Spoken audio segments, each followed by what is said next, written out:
Testing, testing. Testing 1, 2, 3.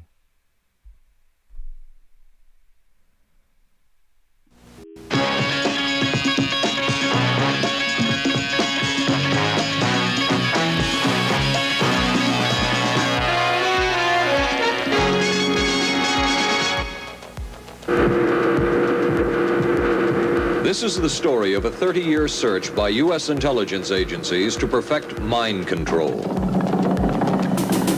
Some of those engaged in that search have agreed to talk about it for the first time.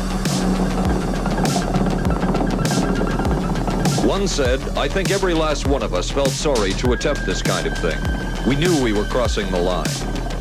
The search would be endless. From brothels, an agent says, we learned a lot about human nature in the bedroom, to the mystical rites of a magical mushroom ceremony performed by an Indian shaman, to a Spanish bull ring. The bull has had electrodes implanted in the brain and is controlled by a scientist. There would be victims.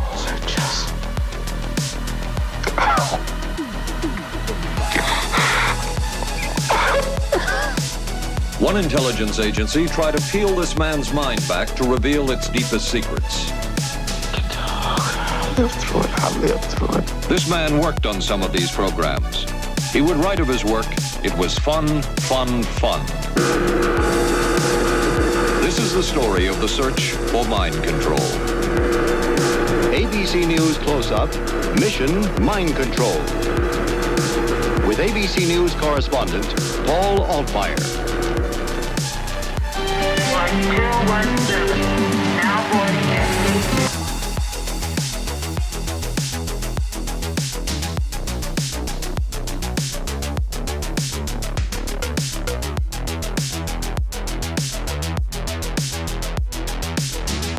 What's up, people?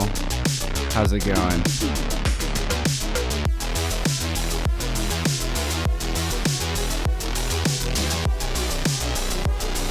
Good taste runs in the family.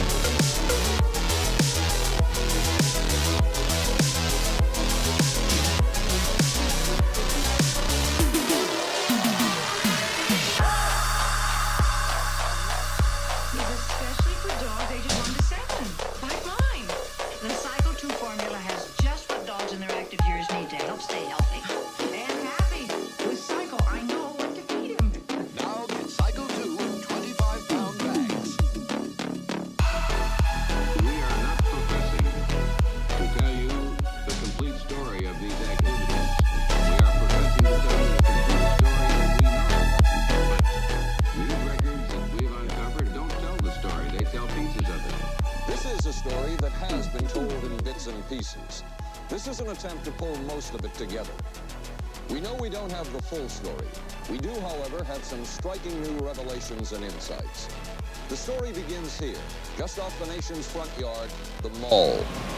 The buildings behind me were the headquarters for the World War II Office of Strategic Services. It was here that the first halting steps toward mind control began. The shaper and molder of OSS was General Wild Bill Donovan. He said of his group's work, "We may have made mistakes, but we were not afraid to try things that were never done before." In this anything-goes atmosphere, Donovan appointed this man, Stanley Lovell, a Boston industrialist, to break new ground in many scientific and technical fields. Donovan called Lovell his Dr. Moriarty, after the fiendish professor in Sherlock Holmes. Lovell liked the name and posed for this Saturday Evening Post photo. He later wrote of his OSS job that it was, quote, to stimulate the PEC's bad boy beneath the surface of every American scientist and to say to him, throw all of your normal law-abiding concepts out of the window. Here's a chance to raise merry hell. It was in this atmosphere that the search for mind control began. This bizarre man would be an active participant in that search over the next 2 decades. His name is George White, an OSS captain who had formerly been with the Bureau of Narcotics. In his diary, seen here publicly for the first time, White left a legacy of the darker side of American intelligence work. He received his early OSS training at the British-run school at Oshawa, Canada, the same school where Ian Fleming, the creator of James Bond, was trained. White referred to the school in his diaries as The Oshawa School of Mayhem and Murder. How was that? Okay, how you guys doing today? So let me know if the synchronicity is on. I'm always having problems with synchronicity. I think that was pretty funny, right? I enjoyed that. Let me also check on the Black Magic performance. It looks a little bit off. How's this? Let me see. Yeah, that's not working. Okay. So let's stick with we'll just do with this one for now. Okay, but audio synchronization? Anybody? Is it okay? Is it loud enough? Is it loud enough? That's my main problem every time. I know. I'm terrible at that. Lord knows I'm trying. So, okay, let me just separate the chat window here as like a pop-up thing. Pop-up chat. Very good. What's up, buddy? How you doing? It's Kiri. Okay, so I've got some stuff to talk about today. Let's see. Yesterday we talked about Moses a little bit and how he was connected to the monotheistic movement that Moses might have been inspired or connected in any way to Akhenaten's movement and maybe to the priest Osarseph, because Freud had talked about Osarseph.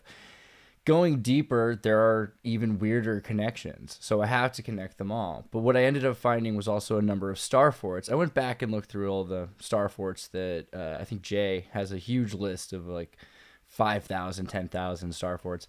And yet still, there are, like, no offense, Jay, because he did all the greatest work ever, there are still missing Starforts there. I found like 100, about 100 Starforts yesterday. I think about 20 in Israel, and another 40 in different areas around Egypt. And, I think he's also found a great deal. Like, he found at least 2 or 3 in Israel. But they're considered Palestine Crusader Starforts. And then there's also these demolished Starforts as well. And that's when I started really the picture started clicking with me, because Joshua in the Bible, there's this story about this guy after Moses, and he has to come up to this big wall, Joshua, in the big wall of Jericho, and he has to destroy the big wall of Jericho. I mean, I'm sure like 16 other people on YouTube have already talked about this at some point, but maybe their voices haven't been sung hard enough. So respect to you guys. I'm just now kind of connecting this idea that, I mean, I've had the idea before, but this is the best evidence that we have so far, at least, of the destruction of Starforts coming out of Egypt. So I'm going to go into some video stuff about that. Let me just pull up a couple little windows here. Can I get this to work? Wouldn't that be sweet? Okay, let's see. Display, window. Let's go here. Yeah, okay, that works for me. So, for one thing, new Beach Dreamer shirt on sale now. It's pretty sweet. It talks about a dude on a beach thinking about Tartaria and his lady who's like, kiss me and stop thinking about Tartaria. And he's kind of like, I'm not gonna. So there's a bunch of new merch there. There's some Tartaria merch you should check out. And it's on sale at TeePublic Exertis. Okay. Now, there was some more things to just kind of briefly get the picture to you. Osarseph, just to recap, legendary figure of ancient Egypt equated with Moses by Sigmund Freud. His story, and also by Josephus, but most of the time, because Josephus wasn't directly talking about Moses, we get the picture that he might have been talking about Moses through Osarseph. But he's talking about Manetho's history, and Manetho's history is essentially pseudo-lost, even though we have everyone's commentary on it. So, Osarseph is a renegade Egyptian priest who leads an army of leopards and other unclean people across against a pharaoh named Amenophis. Now, we've associated and pretty much corroborated Amenophis as one of the Amenhoteps. And so this gives us also linguistic evidence of Ophis and, connections to Opal in Istanbul and things like that. But Amenhotep, there are several. And it was likely Amenhotep the third, not the first. So, and we'll get into why, because we have ample evidence of all these things. The story of Osarseph is known from 2 long quotations in Egyptica. We talked about that. Okay, Manetho. Here is the Egyptian priest from Mesebetnos who lived in the Ptolemaic kingdom in the early century, the 3rd century BC, during the Hellenistic period, and he was recounting and trying to save some of the Egyptian stories because they were so concerned that the Egyptian stories were going to be lost.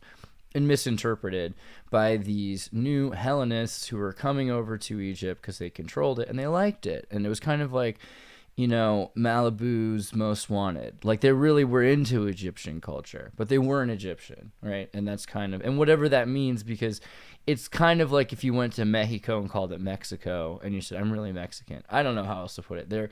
They're using a new name for it. It's like if you went to Wien and you said, I really love Vienna. I don't know. Like, they're so disconnected from what the real thing is and only know their own cultural approximation of the thing, right? It's how Japanese culture is separated from American culture. So, and then again, to recap, that book that I was referring to is Moses and Monotheism with Sigmund Freud. Has written this as his last book, writing from his deathbed, and English translation appeared in the same year. So, important book, crazy guy. I think we can all agree Freud was a crazy guy, but at the same time, like, he might have known something. And some of this stuff was, it's based on other historical information. Now, I'm going to explain why I don't fully agree with him, because I think it's actually that I'm more audacious than Freud, and that's kind of scary because the dude was a raving drug addict. But at the same time, I get the point that he was trying to downplay some of this because it just seems so outlandish in 1939 to even say some of this stuff.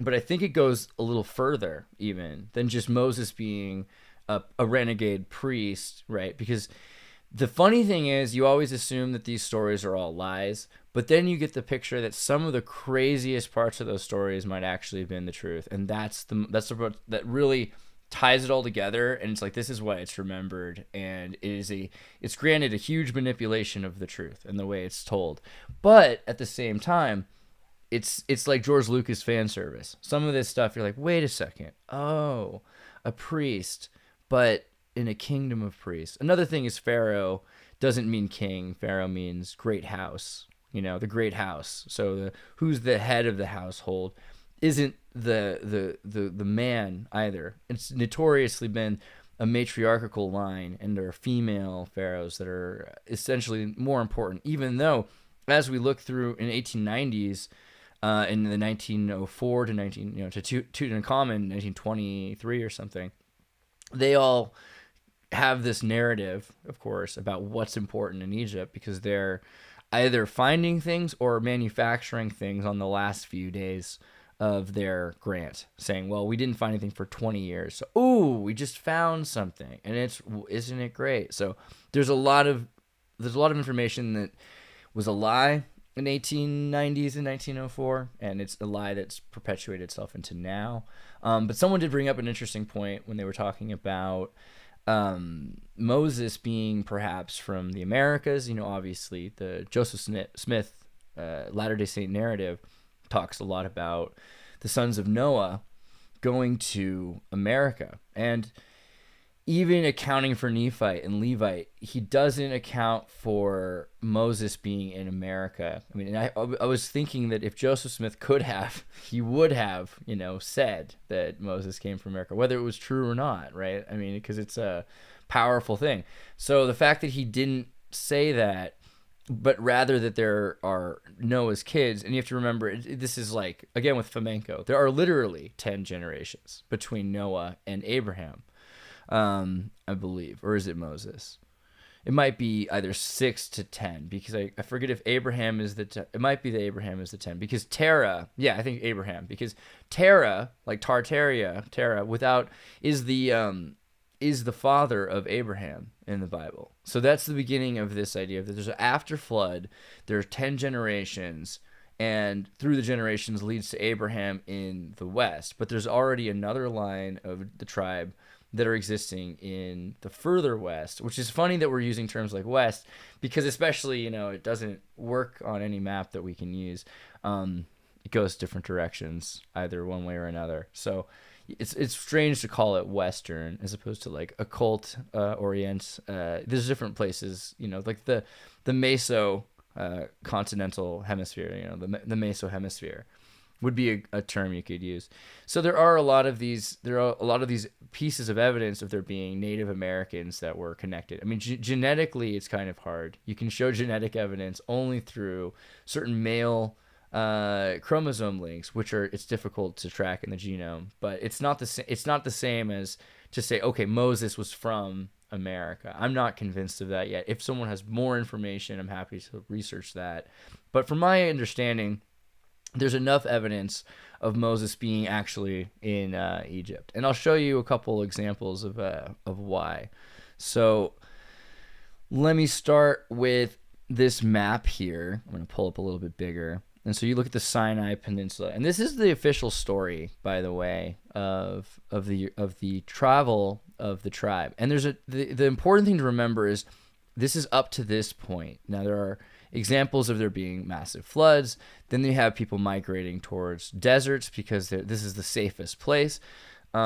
Deserted locations. So this is another reason for that idea of the deserted locations, but also, again, Sahara did not mean desert originally, and there was the mega Chad. So in the region of Chad, there was a lake almost as large as Chad. So we know, and it also connected rivers that connected the Burundi through Algeria and Libya, in Egypt, through the Nile, et cetera, et cetera. So there was a crazy amount of water connectivity and a hyper advanced boat civilization, a civilization really aware of boats and how to build boats. And those boats ended up in Ethiopia and Eritrea, and some of them went up into Northern Europe, and you can see examples of them going through Istanbul, which is, you go down here. I think that's right, or maybe I'm wrong. What is this? Is this? Yeah, this is Istanbul, right? Okay. I was like, what? Come on, Google, confirm. And then up into Odessa, and there are more examples of this as well. But it's not a far trip. Now, there's other tribes too when you start to look that connect, and this is something that you have to admit is amazing. Is no one really talks about how close Spain is to Africa, right? And I remember looking at it literally from across the pond, just thinking to myself, hey, well, that's a very different perspective than I realized. I mean, this is, what is this? 2, 4, 6 miles, right? 2, 4, 6 miles or something like that. 8 miles at the most. So it's very close to Africa, and they don't point that out. That could be a Mandela effect, if you will, but I mean, it is the way it is. So something to acknowledge. And then again with Marsala connecting into Tunisia. So Tunisia and Marsala, and then the islands in between, right? Because it's not like there's just nothing there. So there's a lot of connectivity by water to land, and there are places they ended up along the way elsewhere. For instance, following the trail out of Egypt to the west, some tribes ended up through Greece in a place called Oknid, I think it's called, or Okrid. I think Okrid, right? Let me just, don't lose the page. Okay. Yeah, Okrid.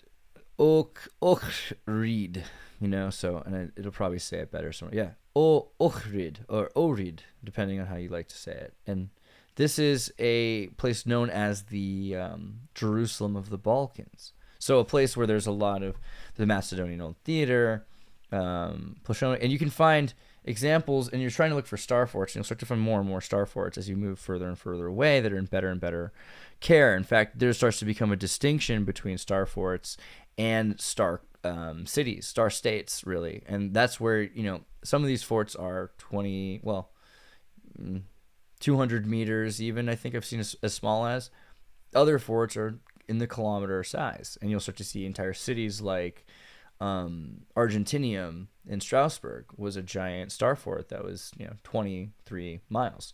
So looking at examples of the Egyptian route, right, and you start to pull up some of the places where there are ruins of cities outside of Thebes and Giza, because, and more really quickly, this is an important thing, is Thebes is known for, Thebes is known for having all of the most important things that you're familiar with in Luxor. Like you think of the Karnak and the Sphinx and there are a lot of important building structures, but they're not necessarily the only ones in Egypt, right? And there's a number of pyramids, but and pyramids are not the only thing in Egypt either. That's another important thing. In fact, this is something I noticed. The Bible, people could say, hey, did the Egyptians have the slaves of the Israelites build these pyramids? Well, maybe not, but the Bible doesn't say that.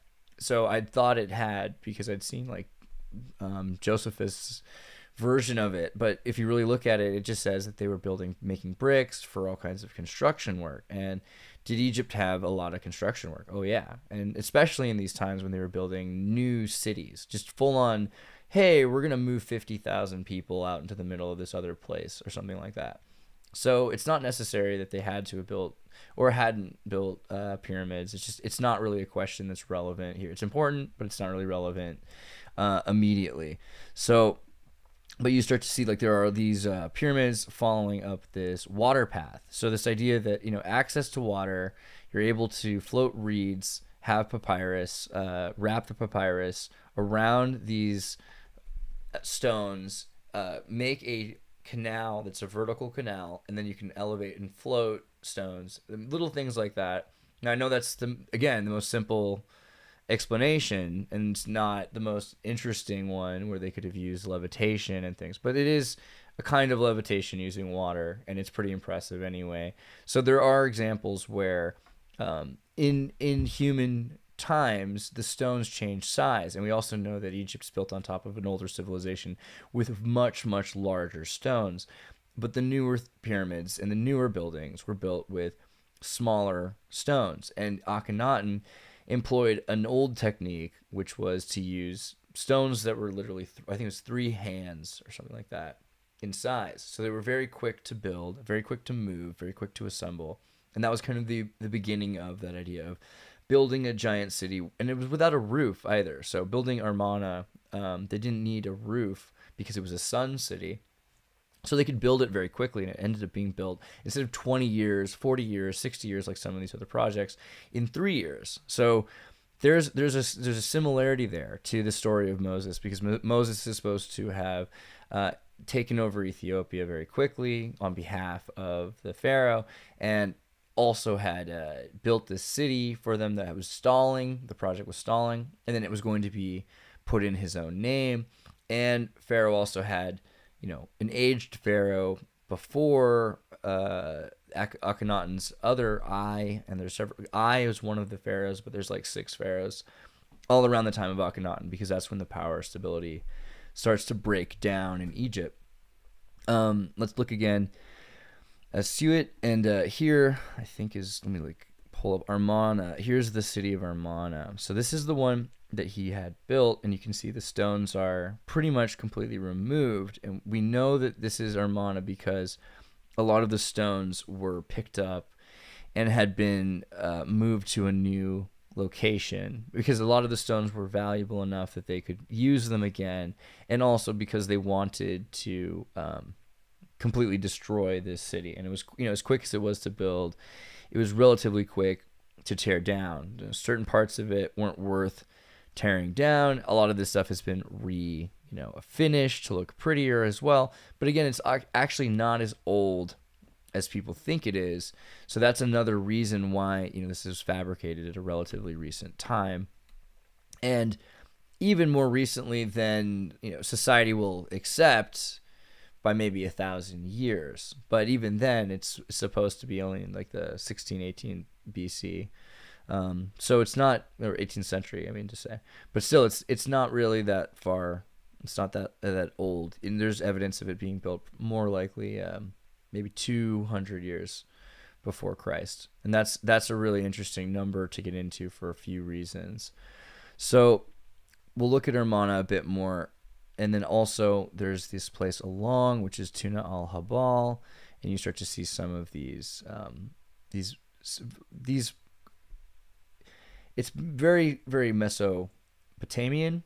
It's following the Canaanite square building rules. It has lots of tunnels, And the pictures are often associated with Seth, this foreign god. And so this idea of a foreign god. And then you have all the symbols, by the way, of Akhenaten scratched out, and Nefertiti, we believe, scratched out of the pictures in order that you do not see their faces, we assume, but it could be, there could be a number of reasons why. But there was supposed to be, canceling back then was damnatio memoriae, which is like to damn your memory and have it be removed.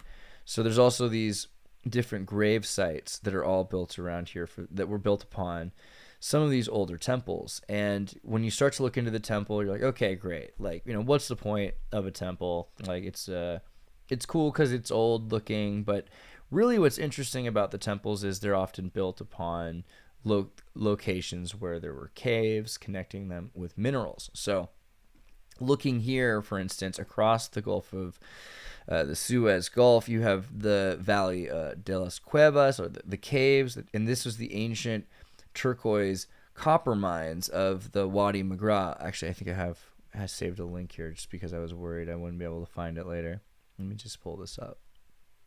So Wadi Magara, meaning the Valley of the Caves, is an Egyptian archaeological site located southeastern Sinai Peninsula of Egypt. And that's another thing that maybe is worth mentioning is you can kind of consider this whole area that I'm pointing at, like that's Sinai, the area that disconnects the Suez with the Black Sea is the Mediterranean Sea is Sinai. So you've got Jordan, you've got Egypt on this side. Sinai is a confusing thing because, let's just say that it's a very contended piece of territory for Egypt and for others in the area. So in an archaeological site located in the southwestern Sinai Peninsula, contains pharaonic monuments and turquoise mines dating to the Old, Middle, and New Kingdoms of ancient Egypt. The ancient Egyptians knew the site as the terraces of turquoise. So this is an important location. Slaves who were brought here from or bought here, taken and purchased and traded, and were given often interesting lives. You have to imagine that they had stone houses that were built, and there was infrastructure to make sure that they were kept healthy enough to keep working to a degree, as long as they weren't paid contractors, right? A slave you have to take care of. An independent contractor, what we find is in cities like Amarna, that you find child grave sites, people that were 6 to 17 that were probably the sons of independent contractors, and they got arthritis, and then they would be killed, and then they didn't really have very distinguished Egyptian burial or anything like that. It's just a mass grave, sometimes several in a row. So it's interesting when looking at the independent contractors, because essentially they didn't have the unionization rights that came with slavery. And it's interesting to see how slavery changed over a period of time, because that's kind of similar. I mean, imagine how your parents felt about college versus how your grandparents felt about banks versus, things change a lot, and how your kids are going to feel about Bitcoin. So, but looking at this location, there is a connection to this character of Yuya. Let me go back to Yuya here. So Yuya, sometimes Ayuya or Yua, blah, blah, blah, was an ancient Egyptian courtier during the 18th dynasty of Egypt, 1390 BC. He was married to Thuya, an Egyptian noblewoman associated with the royal family. She was very, very important woman, but also kind of like the third daughter of one of the, pharaoh's siblings, and held high offices in the governmental and religious hierarchies. Their daughter, Tai, became the great royal wife of Amenhotep III. And we remember Tai as Akhenaten's mother and also as Obama's wife, I think is the meme that people have put out there. She does look very much like her, and it's hard to ignore that. If you look further, there's connections with Akhenaten's family to incest, hermaphroditic behave. They were completely looked at as gods of dual gender, and that's something that comes up a lot with Akhenaten's idea of the polytheism and polygender or hermaphroditic intersex of the connection in Atenism and the worship around Aten. And Atenism is, again, not just the worship of Ra, but the worship of Ra's sun disk.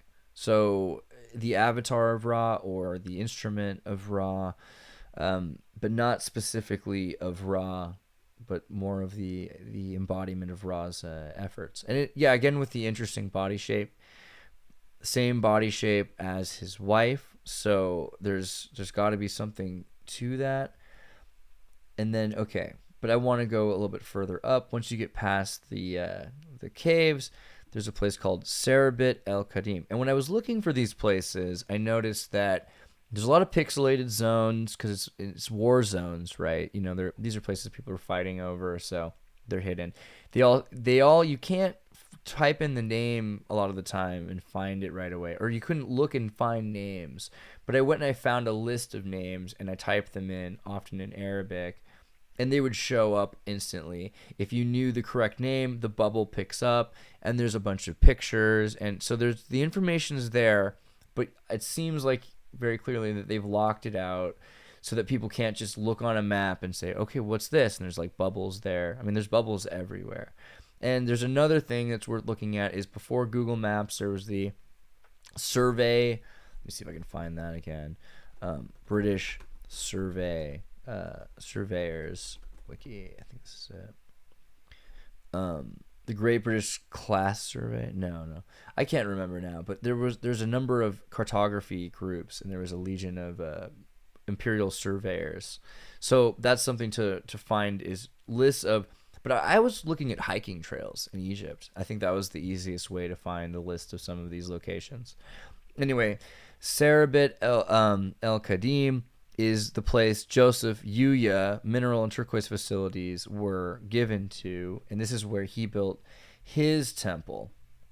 And it's built on top of a temple to Hathor, the goddess of the golden calf, and the feminized. There's a lot of things connected with Hathor being other things, but that is one of the things. But this is the Hathor temple, but Hathor's temple was built upon an older Semitic temple that again was built upon an ancient turquoise mine. And so you see there are examples of all these characters like Eem and I, and some of the black son who is his own father, the bull who rides his mother.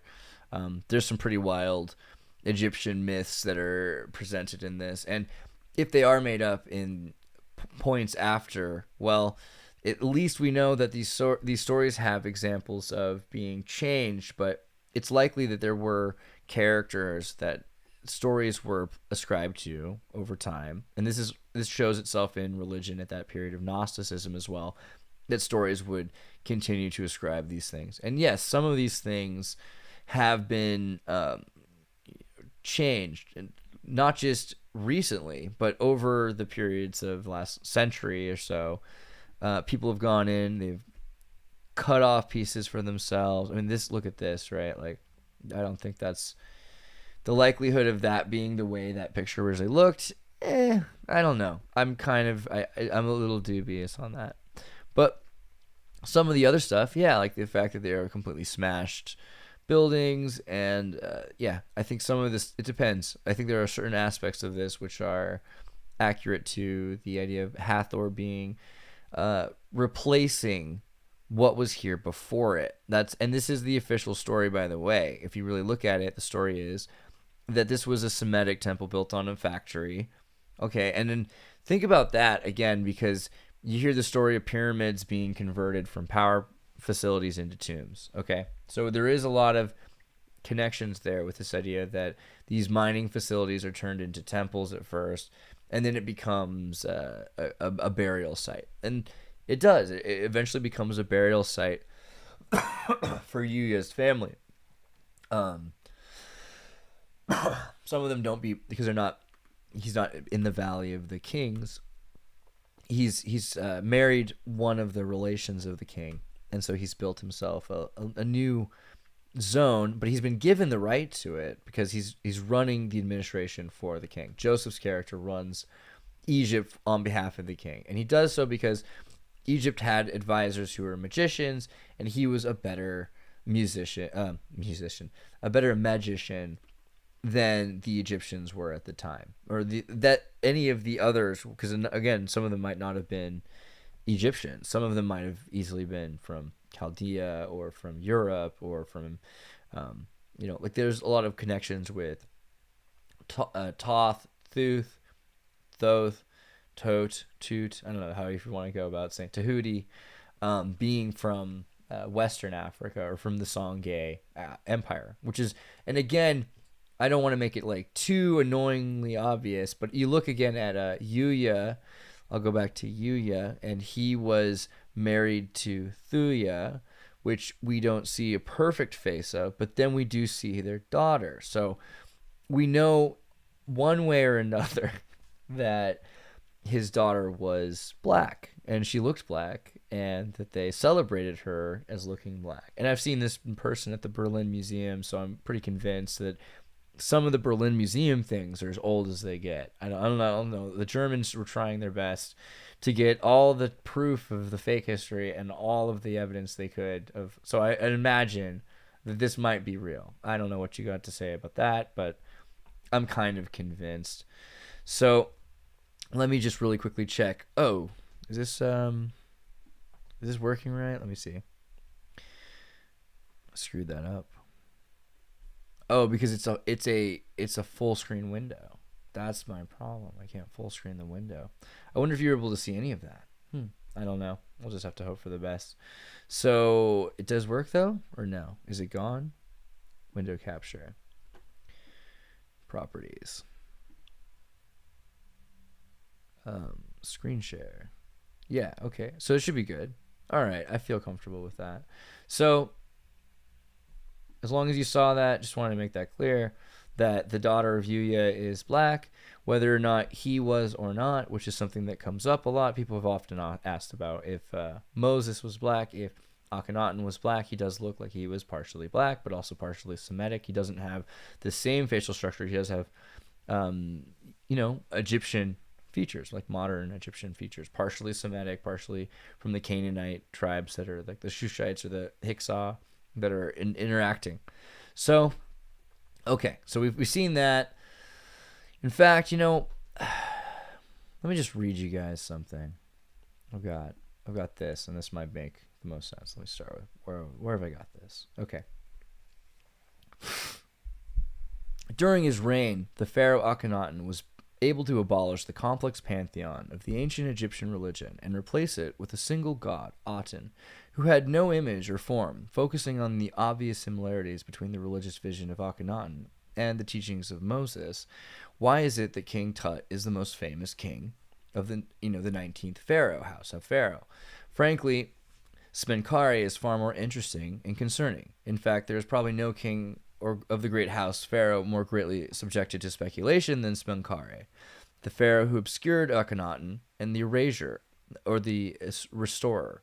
The monotheist king and father of the King Tut, Tutankhamun, was Akhenaten. Smenkhare all but erased him, along with the rest of the Amarna period, by Ramses Ra-Mosh-ish, because that's Ramses means Ra-Mosh-ish, king son of Ra, either the eraser or the restorer. Tutankhamun restored the ancient Egyptian religions after its dissolution by his father. Akhenaten had built a monotheistic cult and attempted to destroy the gods of Egypt.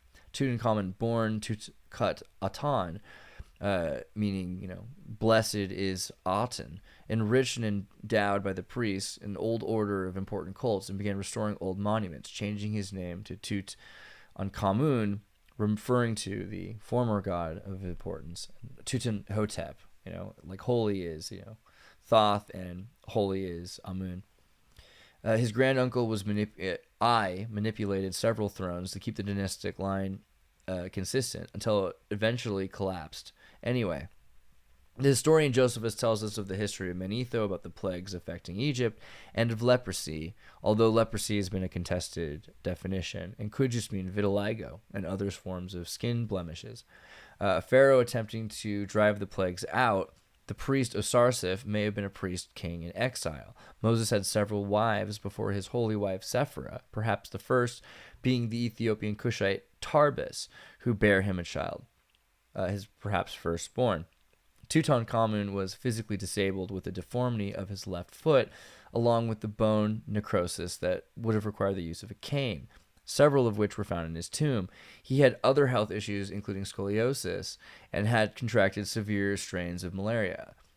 Kings of the great house of Pharaoh Akhenaten's firstborn survived by plagues and eventually killed by them as well. The firstborn killed by plagues. If this was Moses, this means that even his own firstborn son died as well. So, have we considered King Akhenaten thoroughly? King Akhenaten ruled Egypt for 17 years in the midst of the 14th century, supposedly, when modern archaeologists came across the strange figure of Akhenaten in the ruins of Tel el Amarna in the middle of the 19th century. They were not sure what to make of him. Some thought that he was a woman disguised as a king. By the early years, many concluded that he may have been hermaphroditic. In the 20th century, when the city of Amarna had been excavated and more became known about him and his family, Akhenaten became a focus of interest for Egyptologists, who saw him as a visionary, humanitarian, as well as the first monotheist. Sigmund Freud, father of psychoanalysis, was the first to suggest a connection between Moses and Akhenaten in his book Moses and Monotheism, published in 1939. Freud argued that the biblical Moses was the official in a court of Akhenaten and the adherents of the Aten religion after the death of Akhenaten.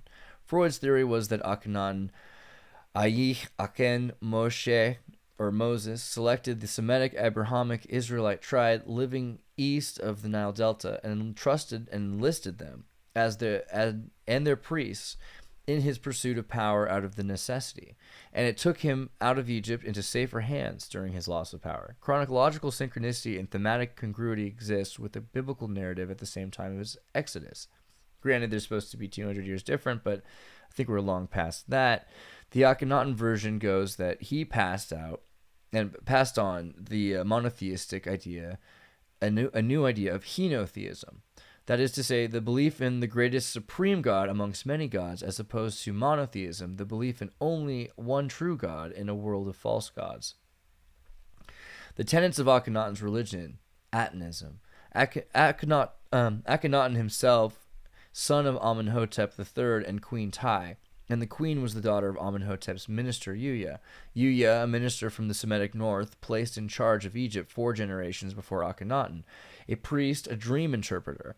It is believed that Yuya was Joseph, the patriarch parabled in the musical Joseph in the Technicolor Dreamcoat. Akhenaten had an Egyptian father and half Abrahamic descended mother, whose father was of the tribe of Israel, and noted for bringing up the Israelites into Egypt and affording them the great wealth and prosperity, and indeed nobility, even so much as intermarriage with the dynastic kings of the Pharaoh, meaning the great house itself. On becoming king of this pharaoh and coming to the throne of the pharaoh, Amenhotep III married his sister, Setamun, who was just a child of 3 years old at the time. But this was according to Egyptian customs, however. And in the second year of reigning king, the pharaoh Amenhotep decided to marry Tai, the girl who he loved, the descendant of Joseph, Yuya. Amenhotep III made Joseph Tai his wife, rather than his 3-year-old sister Setamun, in the great royal court. So, as a wedding gift, essentially, choosing his queen to be the woman of his age who he loved, but not his sister, which is, at that time, the way society had engineered it, nearly impossible, or against the rules for sure. Amenhotep presented Tai with the frontier fortress of Zara in the area of modern Kantara in North Sinai. Just a second, and I'll show you. The capital of the land of Goshen, mentioned by the Bible as the area where the Israelites dwell in Egypt, where he built a summer palace for her, according to Egyptian customs. The king could marry as many women as he desired. However, the queen whose children will follow on him on the throne must be his sister, the heiress. And so Akhenaten was born 12 years of his father's reign, and the summer royal palace of Sar in northern Sinai was built upon the ruins of a much more ancient castle, so it took a very short period of time to refurbish. So, you already know that this is a fort on top of a mining facility that's been turned into a royal palace because it's good enough to be. This is the same location, by the way, in the north where Moses is alleged to have been born, literally. So it's Sisan al-Hajar. Let me just jump to my son al-Hajar thing for a second. Jump back out. And I think it's close to that, actually, right? Oh, no. It's up here, right? Hold on. San al-Hajar. I think that'd be it. It's up here, right? Yes. Okay. So when you start to look at this area, you can... First thing you'll notice, let me see if I can move this map for just a second, is it's freaking wiped out. Okay? Like, everything is nice, and then boom, the center of this thing has just been completely scraped away. And when you go to it, it says the Tanis archaeological area. And if you want to look at the archaeological area, you'll see, there are these pictures of some monoliths and stuff. But if you go on Google Earth in a second, I'll show you as much as I can. You can see there are plenty of angled star angles. So there are like maybe 4 left of a maybe 20 or 30 pointed, or 8 to 30 pointed star. We're not exactly sure because it's a large star that's not a perfectly symmetrical star. It's congruous with the river system. But you have all of these buildings that some of them have had these characters rebuilt on top of old one. Look at this right here with this cross, for instance, carved in by Templars. So there's a lot of remanufactured content, and then there's old content that's been smashed, and then going deeper, then you start to see like the really big stones, laser cut kinds of things, the older system. And you also see where they've removed heads of sphinxes because the sphinx had the head of Akhenaten because he was just crazy dude who put his symbol all over the kingdom in one generation. They were like, dude, who are you? So, and also his face was incongruous with the former pharaoh's faces. It was a new kind of face that they were less familiar with. So let me zoom out again. Let me just, if there's anything else there, yeah. Let me zoom out again because there's more right next to it. Is it? Here's some more archaeological points, but you can see where the corner points start to meet, and then close this part so you can see it easier. Oh man, this map software. Yeah, all of these areas here that you zoom into, that they're starting to do their big digs on, and the original patterns, and then you can see where they've squared the pattern. So points, squares in the center where they've rebuilt it, squares in the center where they rebuilt it, and more examples where it's just completely like incongruous with the rest of the hill, even because this entire area is being excavated right now. But look at the shape of the hole, and you start to see like, okay, boom, here's another one of the points that's been taken. I mean, this is a great example of this idea. And if you use Google Earth, like I said, and this is just the regular app, but if you use Google Earth, you can see over the last 40 years. I think I have some photos of the Tanis archaeological area from the 50s, and you can see how the area has changed over 50 years. Tanis archaeological area, LiDAR, is that the one also? So using LiDAR, we're able to find all the original patterns that were of these places, and it's just crazy. I mean, the actual original designs of these cities are straight up the most perfect symmetrical kinds of star forts that we've seen.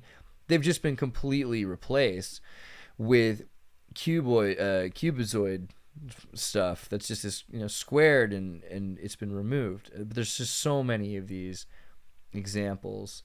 So hold on, let me jump back also to the dynasty paperwork. there's another example I found, which was that they've broken all of these designs, but you see that the designs are of them smashing these dudes on their knees that are going like, please stop, don't smash my stuff while I'm on my knees. How about? And that's reoccurring in so many of these pictures that have been smited out. Because I mean, here's a more clear version of that in case you thought I was exaggerating, because they have more copies of these, and some of them have been scratched off walls because they're like, our bad. But yeah, they were like, dude, this guy needs to stop. He needs to stop beating us up. This is terrible. It's like, please, dude, it's all right. Like, his knees bent. Okay. All right. Let me jump to that paper again. So, contrary to the biblical account of the younger brother of Aaron, a slave child, basket-dwelling Moses of the poorest caste of Levites, Akhenaten, the younger brother of Thutmose, was born inside the royal palace. But beyond this, the stories are quite similar. Queen Ti had an elder son, Thutmose, or Thothmose, or, Thutmoses, right? Son of Thoth, or Thoth is born, who died in a short time after Akhenaten's birth. He was a bit older. Thutmose had been educated and trained at the royal residence in Memphis before he mysteriously died, believed to have been kidnapped and assassinated by an unknown priest, fearing for Akhenaten. Perhaps the priest identified by Manetho as Osarseph. Fearing for Akhenaten's safety, his mother Ti sent her second son, Akhenaten, by water in a ship, but not in a basket, probably in a ship, to the safekeeping of her father's estate outside the walls of Sar, which was convoluted with the basket legends of Sargon into the origin of the baby in the bulrushes story. The reason for the priest's hostility to the young prince was the fact that Ti, his mother, was not the legitimate heiress to the throne. She couldn't therefore be accepted as a consort for the state god on the Amun. If Ti and her son, therefore, ascended to the throne, this would be regarded as forming a new dynasty of a non-Amun king, pharaoh, over Egypt.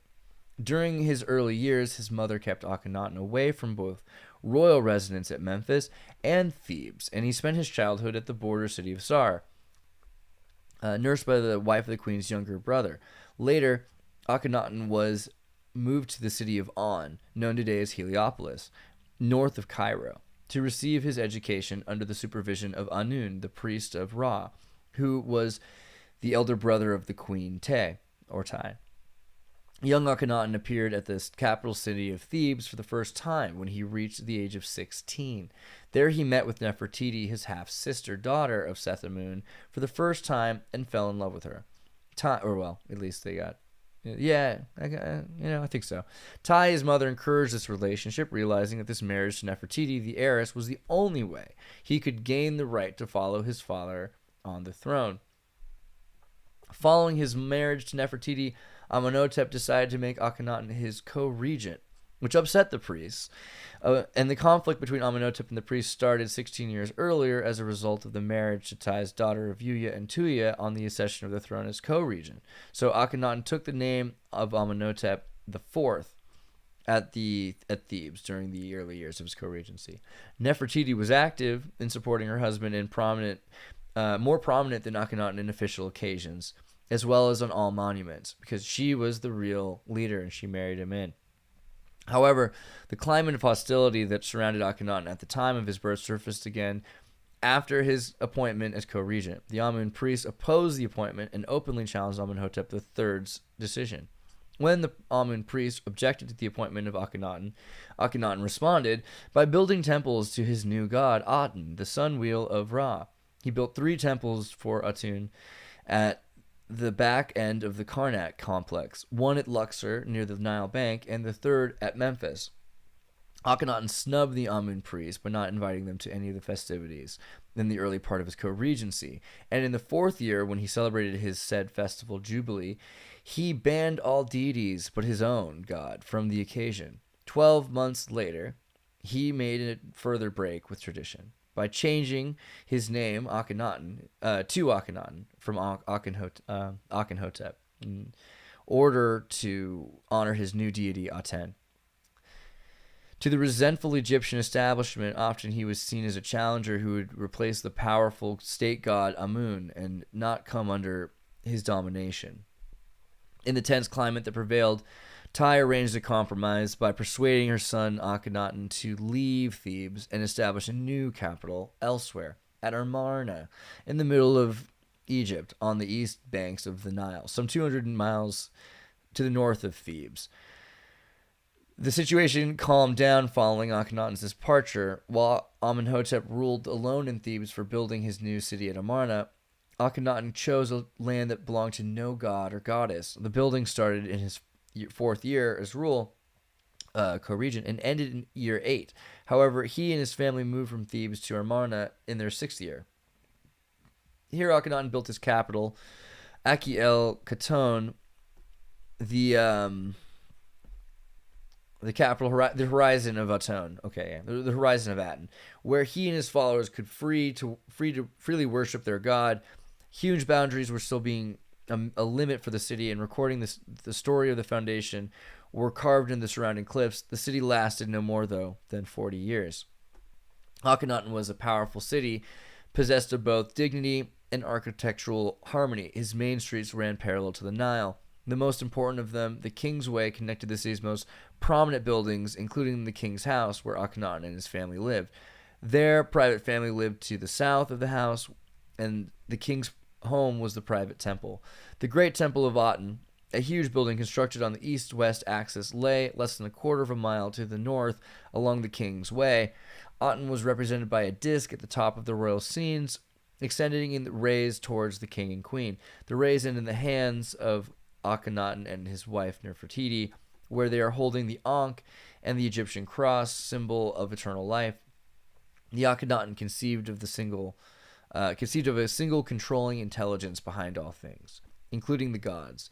The king and the queen were the major figures in the cult of Aten, whose festivals they celebrated with their local people, and music, chanting, offerings of fruit and flowers, and rituals in the open air. So, again, with the workers of these people, they were celebrating with the workers who were building these temples, who would have been outsourced and could have very easily been Semitic tribes as well.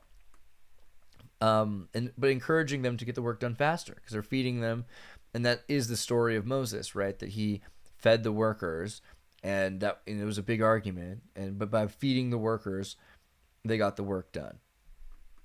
Following the death of his father, Amenhotep III, Akhenaten organized a great celebration in his 12th year as co-regent, and now becoming pharaoh for, well, as much as he could be, considered to be, for foreign princes bearing tribute because of his assumption of sole rule. It was then that the king decided to abolish the worship of all gods in Egypt except Aten, because, why pay taxes to these other gods, and why give any of the money he's collected? Akhenaten gave orders to his troops, instructing them to close all the temples and confiscate all the estates and sack the priests, leaving only the Atenian temples. That is the Temple of Aten. Temples throughout the country were dispatched to excise the name of the ancient gods.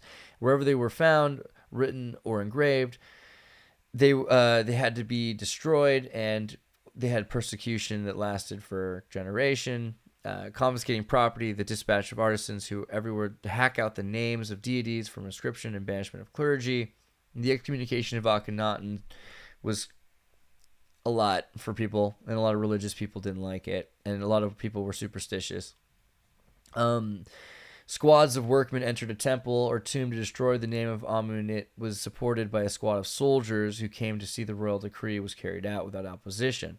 The persecution of the old gods proved to be harmful to his cause and hateful to the majority of Egyptians, including members of the army. Ultimately, the harshness of the persecution had a certain reaction upon soldiers who themselves had been raised in some of these older beliefs or foreign beliefs.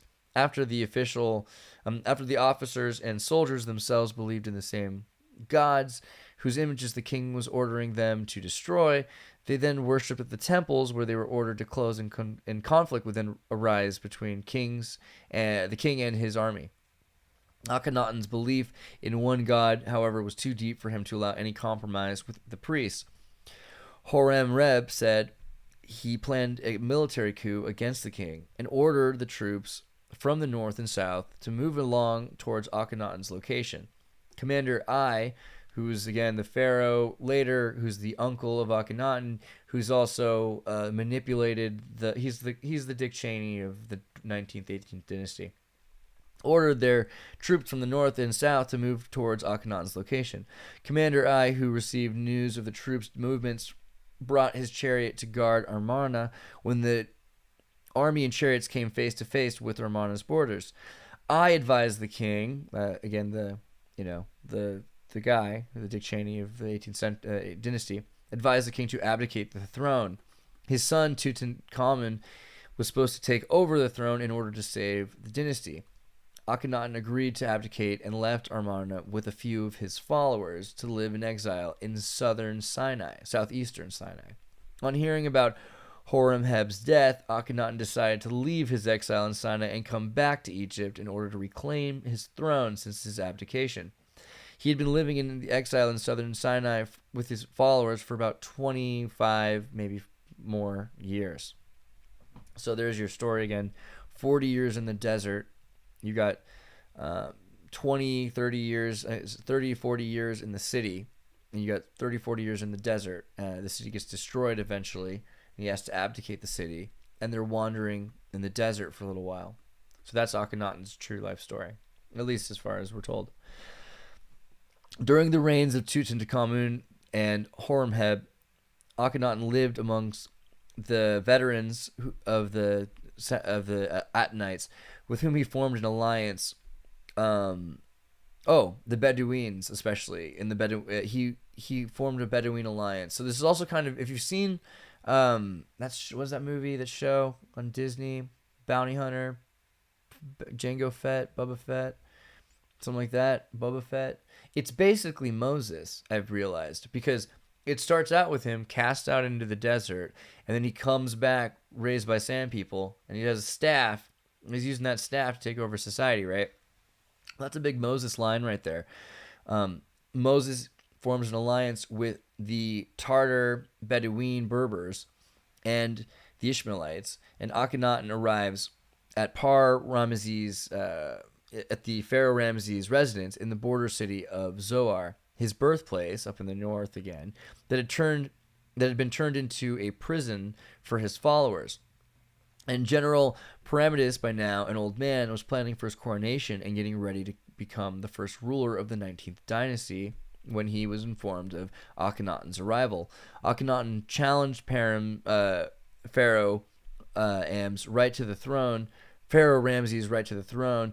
The general, taken by surprise, decided to call a meeting of wise men of Egypt to decide between them all together. Akhenaten produced his scepter, a royal power which he had taken with him in exile.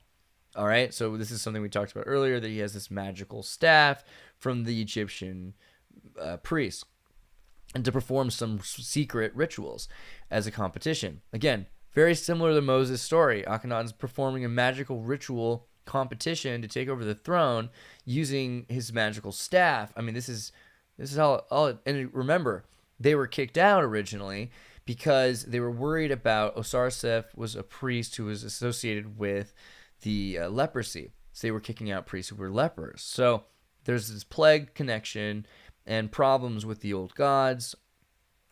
And Ramses like, how do I restore the old gods? We got to get rid of some of these plagues and these people. So Akhenaten produced his royal scepter, which he had taken in exile to perform some secret rituals, which only the king had the knowledge of. Once they saw the scepter of the royal authority and Akhenaten's performance of the rituals, the wise men knelt in adoration in front of him and declared him to be the legitimate king of Egypt. So that, again, this is the official story, whether it's true or not, this is what they say. Ramses, however, was in control of the army, refused to accept the wise men's verdict, and decided to establish his rule by force. So, I mean, it's kind of like they said, let's put it up to a vote, but only we'll let the wise men vote still, don't worry. And even then, it's rigged somehow. So, when Akhenaten realized that his life was threatened by Ramses, he escaped from Zara with some of his followers.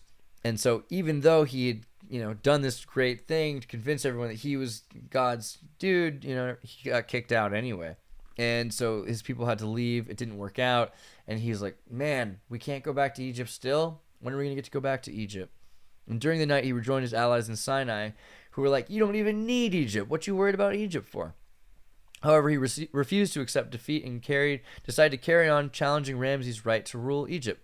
Akhenaten gathered his allies in Sinai, and they decided to cross the border of Egypt into Canaan, where they could establish his rule in foreign parts of Egypt and empire in order to prepare an army to allow him to return and challenge Ramses when he was ready. When Ramses got knowledge of Akhenaten's plan, he decided to go out with his army and crush the Bedouin power before they could cross the borders of Canaan.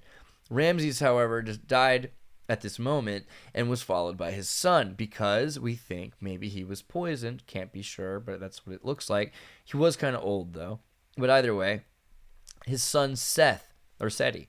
So interesting that Seth, at the time when there's a resurgence of these gods, because for a while there's this dynamic that, Seth and Horus were really against each other. The eye of Horus was plucked from the face of Seth. That's something we're hearing today anyway. But the stories of Horus and Seth are greatly affected by this time period and time periods afterwards. So let's just say that. But Ramses decides to come after him. Seth the first said he left the body of his father for the priests to mummify and went out to chase Akhenaten and his followers. In the northern Sinai, a military confrontation took place in the first days of Seth and the first of the route between Sar and Gaza in Canaan, just across the Egyptian border. He arrived at the fortified town of Gaza and stopped Akhenaten from entering it, and he said he met Akhenaten in a face-to-face battle on top of the mountain, and he was able to damage his eye before he killed him and left his body unburied on the mount. And this is the confrontation which resulted in Akhenaten's death, later being part of the new version of the Osiris-Horus myth, where the confrontation took place between Horus and Seth, although in the myth it says Horus won the battle. Interesting, right? So, but there's your all-seeing hidden eye. For those of you who are wondering where that's coming from, it might be about Moses getting his eye taken. And I always heard the story that he had lost his tongue, and I'm no longer convinced of that, and here's why. Some people had said, well, maybe he just couldn't speak Egyptian well. And I was like, well, that doesn't make sense because he was freaking raised Egyptian. But now I get it. What that really means is he couldn't speak Hebrew well, right? Because he wasn't raised Hebrew, allegedly. And we'll see how this works out. But the idea that God spoke to him in the Semitic tongue that he was less familiar in, that maybe he could speak, but it was like his grandmother's language. So he kind of is like, God, I wish you got somebody who was a little bit more, natively lingual in your speech. So that Aaron is said, okay, well, Aaron can understand well. Aaron can speak well. So he says he's slow of tongue, not really that he is got no tongue at all.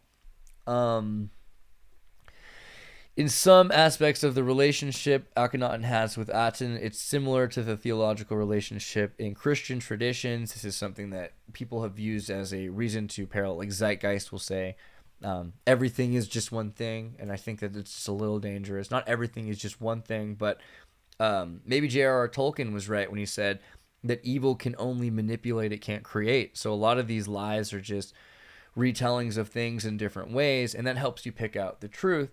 It seems like the time period for this is very interesting, the synchronicity, but I better continue because the title of this video isn't even about this, and I'm still going on about last video, basically. Let's go a little bit further. Akhenaten, biblical. Jethro the Ishmaelite gave his wife...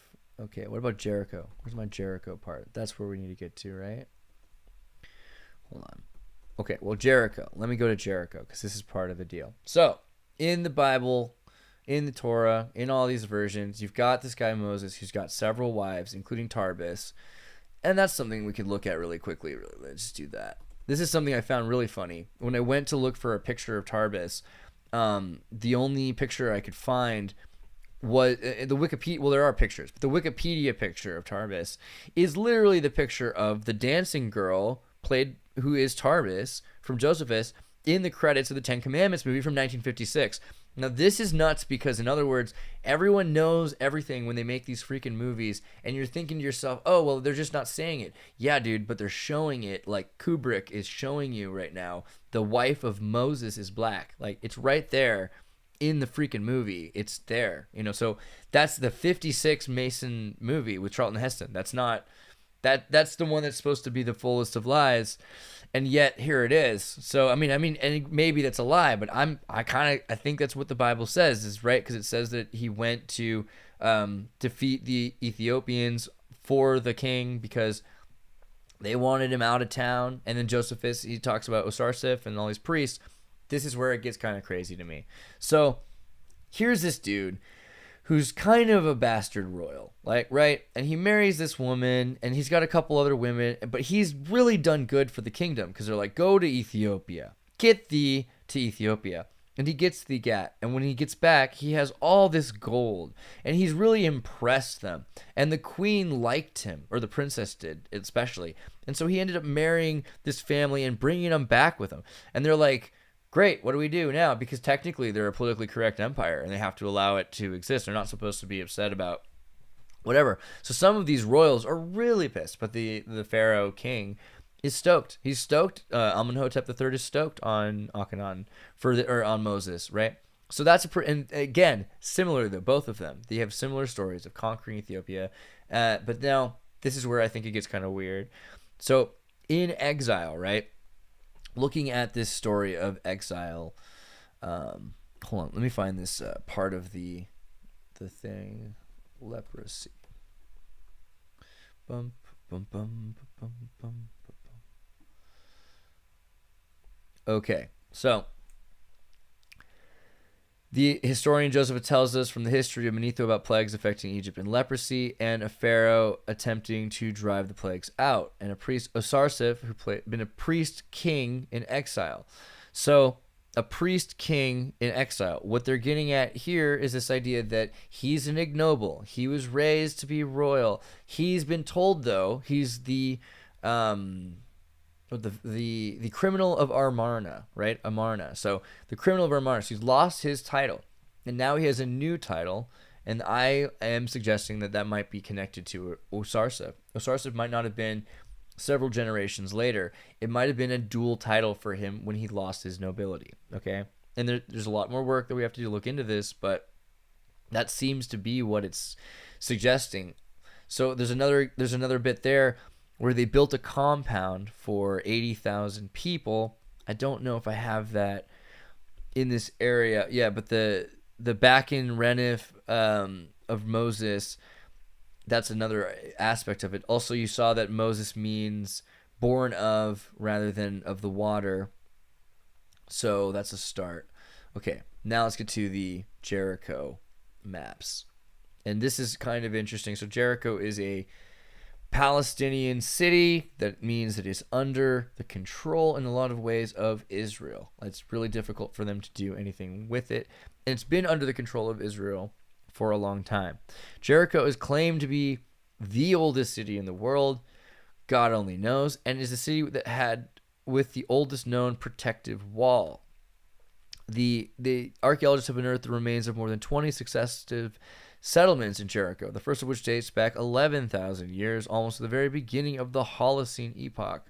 So, at very least, they're suggesting officially that this is an important place to them. Now, it could have been, again, that it's really Utah or something, because Utah is beautiful, but they are throwing bombs here. So I tend to think that means this is an important place to them. And when you start to get deep into Jericho's history, again, I wanted to show you the map to understand why this is funny.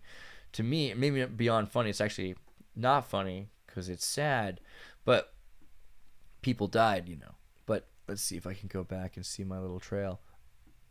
So here you follow the Paran. Let's go a little bigger, just to get the full point across. Where are my map buttons, dude? They should all be there. Oh, I get it. That was DuckDuckGo. That wasn't Google Maps. That's my problem. Okay, let's try that again. So, yeah, faster to go west. this point. So, pulling up right here. I feel like my map disappeared. This is weird.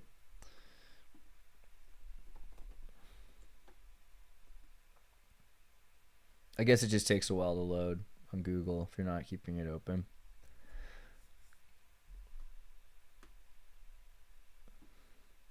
Well, how are you guys?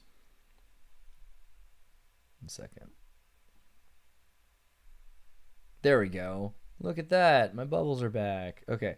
So, you got a story of a dude in Armana, which is pretty far down there, coming up to where he came from originally as a baby, which is up here, and it being connected to this calf goddess location, a place where they worship golden calves. You've got the Suez, and you've got the Aqaba,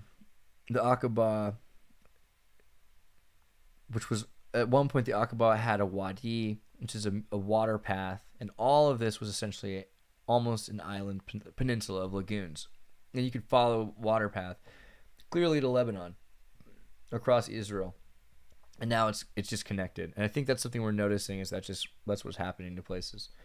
But following the path, you also have every single one of these spots is a mining location for turquoise and copper, meaning that it was important in the Coppolytic period, which is really important.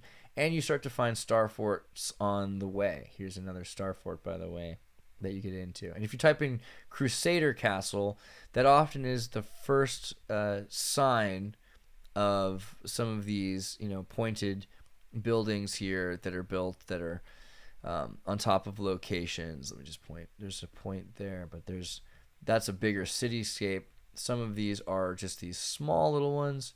I think we just passed another one there. It's further down that way. There's some small little spaces, though, that are just... I don't know if I can zoom in any further. This is horrible. They don't let you zoom in as well as you want on Google Earth for a reason. But you can find some of these pictures, and you can see the design of the building. It is octagonal. It's on top of a square. It's got a basement, and this, there's these arches, and it's filled in, right? Like, that doesn't make any sense, but it is. It's filled in places, and they've had to unbury areas of it where it's been essentially filled in. So, more examples of these starfort castles that are more medieval looking along the way, which are supposed to have been built in the Crusade periods and have lasted even less long than other places. And if you go further to the parks here, I think it's some of these towns are built on top of, I don't know if I could find it. I found some of them. Some of the more modern towns are either built on top of starforts, or they're starting to rebuild starforts. This is particularly true in Jordan. Jordan's working on new starforts. Saudi Arabia, of course, is renowned for building their new starforts. Close that because it's destroying my bubble map. And for instance, up here in Jordan, there's this guy, Azraq Castle, which is a starfort, and is a very, very interesting looking place with arches and stonework and pretty weird art. Pretty cool spot. So Jordan's a place where they're actually doing a lot of LiDAR scanning, and if we're going to find anything in Jordan, it's because they're doing so much work on making it available. So kind of, you got to give some credit to Jordan. It seems like a good country that's trying to save their history. I was pretty impressed with that. Egypt, a lot more difficulty. South Israel, some similar difficulty, but Israel's a little bit more open as well. Anyway, we follow this path, and you see you're along the river line of the Dead Sea. Here's this crazy, like, what are we even looking at, right? This connection of the Dead Sea here. It's been terraced so that water can be filtered. Salt is collected here. So, but following Muta, you get to Kerak. And then Kerak, here's another. Maybe if I zoom in on this one, you can see it. Some of these you can see. Other ones you can't. Like, some of them, they're just straight up blurred. But since I found the name, you're able to at least get photos of it. But you start to see points, at least here. God, it's just so lame that there you go. Let me zoom in again.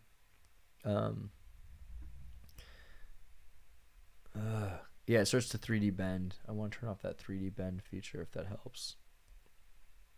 Oh no, is it now in 3D? What have I done? Well, okay, but at least you get the idea of how big that is, actually. I should go back to that. Maybe that was worth it. Driving around the thing, you can see the shape of it. There's points there, points there, points there, points there. And then there's areas that have been carved out because it used to be larger, but you can even see the continued pattern of how it extended around. And there's more to it too. So you can almost infer that this was the center right here, that this intersection in Kerak was the center, and that it's been carved out with these areas that have been overflown.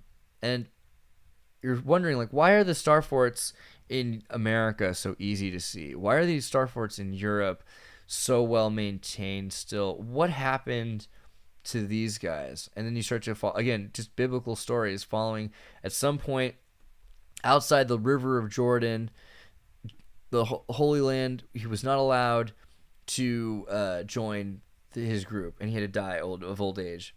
And so Akhenaten, similarly, you got this story that he can't be the king anymore. And that's funny, right? Like, he's built this whole empire, and he's got all these people that hate him, but then he's grouped a new following of these, the former workers tribes, and said, hey, you guys are important. Very Joseph Smith. And then he ends up being told, you're a little too Egyptian for us, and we're going to just need to, like, your kid's not going to be the priest. Elijah of Moses, not going to be the high priest of Levi. Just not going to happen.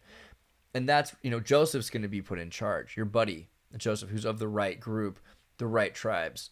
So it's very interesting that you have this same idea that we're Stockholm Syndrome, brain erasure of the entire culture. I mean, that's literally what the Bible says they have to, because they were afraid of giants. They had to wait outside the Holy Land for, their whole lifetime, essentially 40 years. I mean, this is then after that, because of the failure of taking over Egypt, Akhenaten has to go further east and create this new empire.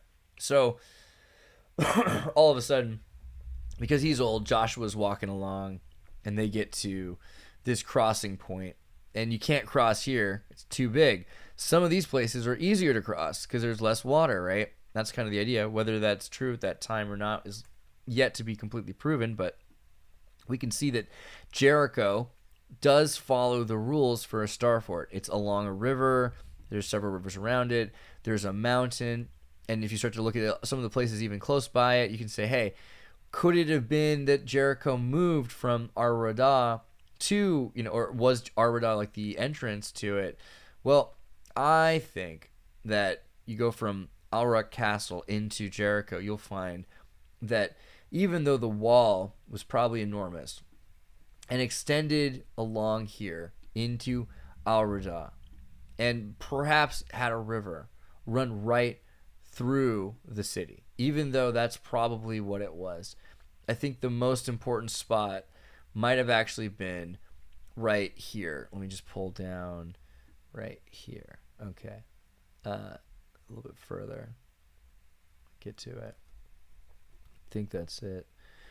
Will it let me do a normal look? Oh, that's right. This is the funny thing also. I mean, it's hiding some of the stuff I found. This isn't the only thing. That's not the most important spot. That's another spot I have to find. But this is also really interesting. That the first thing I did when I typed in Jericho that popped up was the Russian Museum of Jericho. So that's, to me, very interesting that there's an immediate presence by the Russian Orthodox in this area, a group that isn't immediately the most Templaric group, the Eastern Orthodox. So the fact that they have this sort of White House Mesopotamian looking temple built right in Jericho, Palestine, that's pretty interesting. But is this, where's my little, is it this circle? Is that the one? One of the circles I found was the one. It's not that big. That's the other reason it was interesting. Oh, I think it's here. Yeah. So this, and you're looking at it and thinking, like, what is it? It's not that big of a deal. But you start to find some of these points again, and you can see some of the older buildings in the area. And if you look at the 1950s picture and you see what this was originally, this has been a fountain for a very long time. Let me see if I can turn it around. It's not that impressive. You go to this middle spot, and there it is. There's this little fountain here. But this fountain's been here for a very long time. And it looks like before it was a fountain, it was a hole. But if you start looking at pictures of Jericho, this was an obelisk spot. So this is an obelisk spot in the center of what is left of a Starfort that was, and you can start, again, when you start to really pull out, there's moments where you can see the lines that are still left, but there's so many more things that have been added, so many more things have been taken away. And this is that lightning and thunder? Wow. The weather's great outside, guys. I'm just letting you know. I'm sorry if it was so loud. I didn't realize that there was that much because I have my headphones on, my earplugs. Well, okay, so let's just recap. That point is that they're following along, and everywhere we go below this, Starforts are destroyed, like really badly. And according to Freud's theory, Jehovah comes from the Sumerian volcano demon Jov. And there's these stories, right? Like Lot is connected. I think he's the great granduncle or something. They're connected. Lot and Abraham and Lot are cousins or grandkids. They're around the same area, and maybe a few generations later. I think it's a few generations later is Lot. So Lot's wife and him, Sodom and Gomorrah, the destruction of their society, volcanic, like nuclear explosion turns everyone to salt. And Abraham's got out in time. But some people have survived in these other areas. So, but there's this idea originally then there of these volcanoes being these chaos moments. And either people are showing up, these people are scavenging after some major earthquake. And that's something I'd heard when I was young. Why would they walk around Jericho 7 times?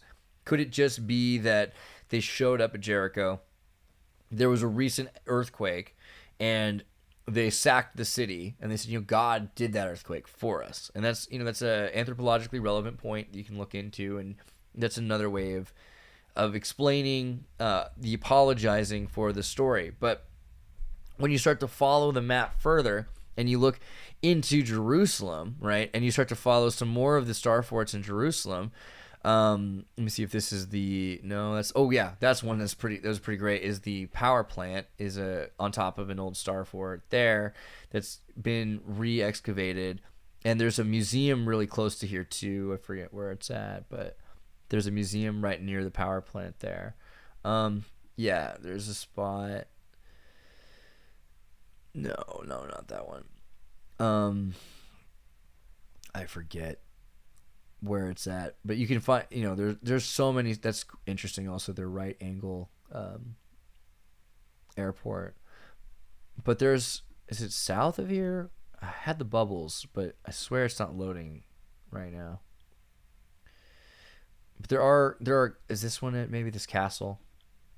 You start to find on the coast some of the remnants of some of the Starforts. I think the Apollonia Fortress is one of them. I don't know. I wanted to find the Crusaders. Let me look at just more directly. Crusader Star Castle Israel. It's like I want to say it's Belvar.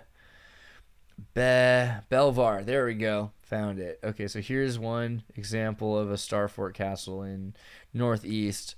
And this is what's again left of the final building of it, but when you go a little deeper you find the actual there we go, like there's some of the examples of the points and its connection to the further outside tunnel system that were connecting the Belvoir Tower, and it was to influence castle design to the next several centuries, right? So there you get it. There's a lot of little connections right there with the control of the Starforts and Tarbis, the princess. But then that leaves us in a weird situation because we're wondering, like, who then is Akhenaten? Is he Moses then? And then who is Osarseph? Is Osarseph Moses? Is Osarseph Akhenaten when he's kicked out and when he's not allowed to be known as Akhenaten anymore? And that's one of the reasons why this continual disconnection with everybody. what's up with Jericho and the destruction of the Starforts, because as you start to see, whoa, all of a sudden, Starforts are being destroyed every step they take along this walk. And it goes all the way, and let me go back to my map. I'm sorry. I want you guys to see the map because it was worth it. Google Map. I showed you this at the beginning, I think, though, right? Like Ukraine and Crimea and Sebastopol and Odessa. Like the official, let me go back to Odessa. Everybody loves Ukraine right now. So it's another interesting thing, Ukrainian stories of Jews in Odessa going back from Crimea. I mean, and then they talk about them arriving in the 11th century, right? A lot of the time. So according to our current calendar, but if you use Fomenko, then that just means this was right then. So pulling in again, this is how far they walked. Every time with the Google Maps. Okay. So this is how far they walked supposedly in Egypt, is from here to here, right? So from, I don't know why it's hiding my bubbles. It's super annoying. But you just saw it. It's from the bottom of the Nile to the top of the Jordan, right? That's a pretty far path to walk. I really wish that it would load my bubbles, though, because it makes more perspective for you. Well, hold on one second. While I wait for that to stop sucking, let me look at some of the comments from you guys.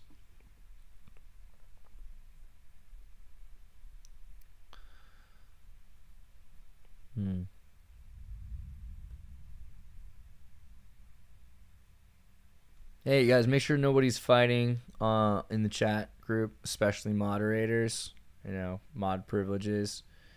So let's not fight with each other. Keep that kind of stuff in the Discord if you guys want to talk about that kind of stuff. Just don't fight with each other ever if you can. That'd be better. But in the YouTube comments, we really want to have like a positive energy and let's try to keep it safe. Cool. I don't want it to get shut down. All right, so I don't know why it's not wanting to load my bubbles, which is super lame. It disappeared.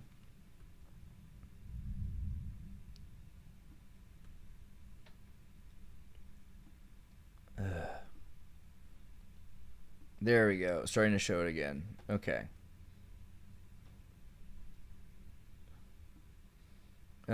So if you go from southern Egypt, just about, where is it at? Yeah, it really wants to hide it from me. Maybe I'm just supposed to give up right now because my computer's about to freak out. But just about, and there's a storm that's like thunder and lightning everywhere, and people are like yelling at each other. Okay. Well, from the bottom of the Nile, which is pretty much around here, and again, there are connections to this idea of Ethiopia. So if Moses' wife is from Ethiopia, Tarbes, and that's another important thing. If his mother comes from Cairo but has this black face, and we talk about Abraham leaving Syria and having connections down this gulf, the fastest way Abraham would have traveled, and we'll have to do a whole thing on Abraham, would have been through the river, through the Red Sea, through the Gulf of Aden into Ethiopia. And that's a completely plausible story. I'm for it. And so if that's the case, I'll have, whatever, but the point is, from going from this point right down here to Israel is less distance than going from Israel on a boat to Turkey. And you wouldn't really do that. You would go to Greece, to Istanbul, which you could cross this by land, and that's not as bad as the desert, arguably, but it's kind of more. The thing is, it would take you, once you got to Israel, no amount of time at all to get to Ohrid on the coast over there through the river patterns that are available, and better yet, to Istanbul. And Istanbul would take you, literally, this is a few weeks versus 40 years, right? So, and few weeks leisurely to get to Moldova and carry yourself up into Kyiv and continue the path of rivers into Moscow. And, that is 200 years. We're saying this is 200 years before Christ, according to the Fomenko timeline, which would make this if Christ is 1100, by that definition, or we're, easier to change when things happen than to change who we are, right? Why change our own orientation? Anyway, I hope that was pretty good. I'm going to look again through some of these comments because, sorry, I just want to make sure everything is cool. Yeah, and guys, don't fight each other, like Chris King, relax, let's try to be nice to each other, guys. I think it's my fault. I bring up stuff that's going to make everybody else stressed out because everyone's like, whoa, I believe this and that. And I didn't mean to completely disregard people's theories on Native Americans, especially because there's a lot of stuff that we can talk about in terms of Mormonism, in terms of the Levites. I want to do a whole thing on the Nephites and the Levites. I think that's very important to go in deeper to the idea that Moses had sons who had daughters and that they split up after the deluge. And who's to say what 10 generations is, right? Because it says there's 10 generations of kings between Noah and Abraham. Now, who knows how old things are. 10 generations goes by really fast, though. So 200 years, it's 4 generations at most. A lot of the time, it's 120 years or 75 years. You can have 4 generations if you move fast enough. So I think it's important that people recognize that all this stuff is still something we should talk about, but we're not coming to argue and beat each other up thing. We're coming to hey, let's research this stuff. So I hope that was okay. Love you guys. I'm going to try my weird video thing again. You smell things. The night was thrilling. Word of Wasson's discovery reached the CIA quickly. Dr. James Moore, a University of Delaware chemist, secretly served the CIA preparing deadly chemicals on short notice. Moore was instructed to get close to Wasson and accompany him on another trip to Mexico to get the magic mushrooms. Internal documents show the CIA felt a drug derived from the mushrooms could remain an agency secret. What in the world were they looking for with the magic mushrooms? I think the best answer to that is that they were looking for fundamental information on compounds that would be capable of causing changes in behavior, changes in mental attitude. Did you ever consider what would have happened if any of these substances were given to, say, unwitting people? Oh, I don't remember having considered that specifically. What if you... I trust perhaps you've thought about it. Well, I haven't worried about it. Your question again, what would I have thought had I known that any of these substances would have been given to unwitting persons? You mean a hostile agent of another government? No, I mean that was probably one of the things they had in mind. I mean testing it out on an American citizen.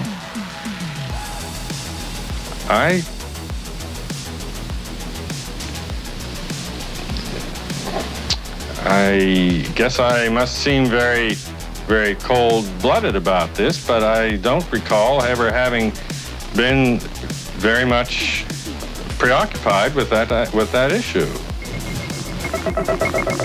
But many drugs were tested in this way. A decision was made at the highest levels of the CIA to do testing on unwitting Americans. As one CIA document says, such testing would be operationally realistic. A former CIA official who worked on these programs describes for the first time how the decision was made. He did not wish to be filmed or recorded. Thus his remarks are read by someone else. I think every last one of us felt sorry to attempt this kind of thing. We knew we were crossing the line. Every decent kid knows he shouldn't steal, but he does it sometimes. We knew damn well we didn't want anyone else to know what we were doing. The decision was made to do testing on unwitting victims. It was decided they should be on the fringes of society because they were most vulnerable. It was the borderline underworld, prostitutes, drug addicts, and other small-timers who would be powerless to seek any kind of revenge in case they found out. And as their predecessors had a decade earlier, the CIA turned to George White for help. White was now a high-ranking narcotics official, and by this time, the stories about George White were legendary. So the waiter says, "You may help you, monsieur?" And George White was busy talking with me. Paid no attention to the waiter, so the waiter tapped him on the shoulder, says, "May I help you, monsieur?" George White turned around, whipped his gun out, and stuck it in the guy's face like this in this crowded restaurant. George White did not mind bending the law, and he knew the street well. He was the ideal choice for what the CIA had in mind. We were Ivy League, white, middle class. We were naive, totally naive about this, and he felt pretty expert. He knew the whores, the pimps, the people who brought in the drugs. White set up so-called safe houses for the CIA in New York, here in Greenwich Village, and later in San Francisco, in this hotel, and in an apartment atop Telegraph Hill with a commanding view of San Francisco Bay. While the existence of these safe houses was disclosed last year, details of what took place within them has not been told. A former CIA official who worked in the safe houses reveals that they were used not only for drug testing, but to study sexual behavior and how it could be used to manipulate people. We did quite a study of prostitutes and their behavior. How do you take a woman who is willing to use her body to get money out of a guy to get him to talk about things which are much more important, like state secrets? We learned a lot about human nature in the bedroom. We started to pick up knowledge that could be used in operations. There would be victims in all of this, but as the agency knew, they couldn't fight back. Some entries from George White's diaries. Clarice gets horrors. Janet, sky high. As one agency memo says, we have no answer to the moral question.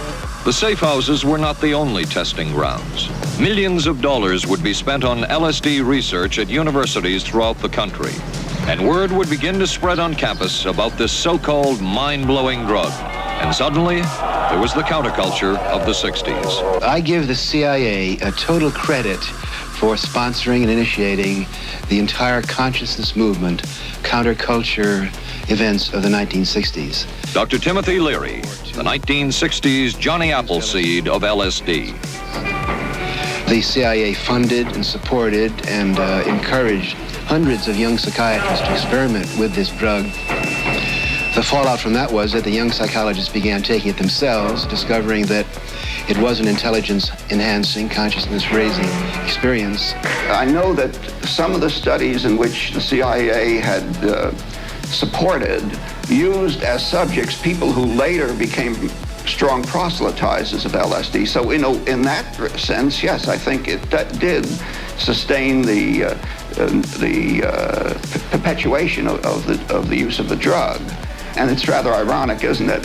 The counter case that I would make in relationship to that is to remember that the people who were doing the research were people who would be doing the research regardless of who was the sponsor. I don't think anybody working in that time in the remotest ever thought that it would blow up into the kind of thing that it did.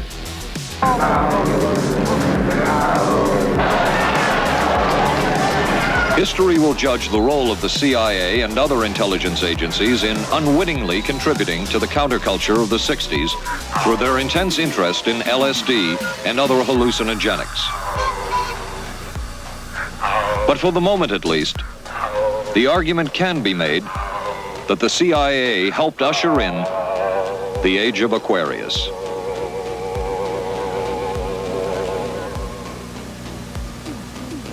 ABC News Close-Up will continue in a moment.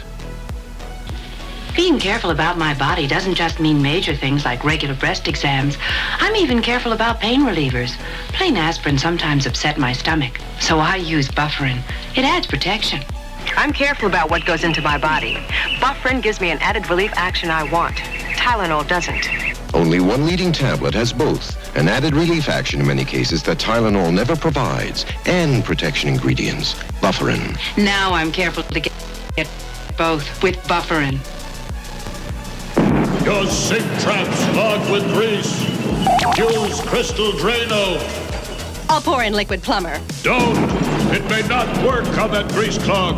No? Crystal Drano will. Look, liquid plumber's quiet. It's not melting that grease. But Drano is. It broke through. Will Drano hurt metal pipes? No. So liquid plumber didn't break that grease clog. I'm switching to Drano. To make clogs go, better use Drano. Saturday, live on ABC. The Forest Hills Men's Invitational from the legendary West Side Tennis Club. Then live, third round coverage of the most prestigious ladies golf event. Hollis Stacey goes for her third straight U.S. Women's Open title. And red-hot Nancy Lopez shoots for her elusive first Open victory. And on ABC's Wide World of Sports, rodeo excitement from the wild...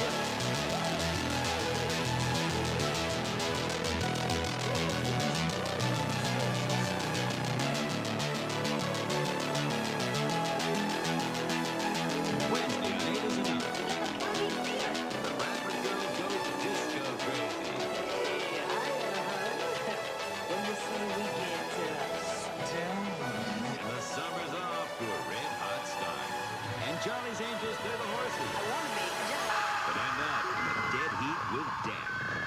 Then, the ghost of Jack the Ripper haunts the back streets of Vegas.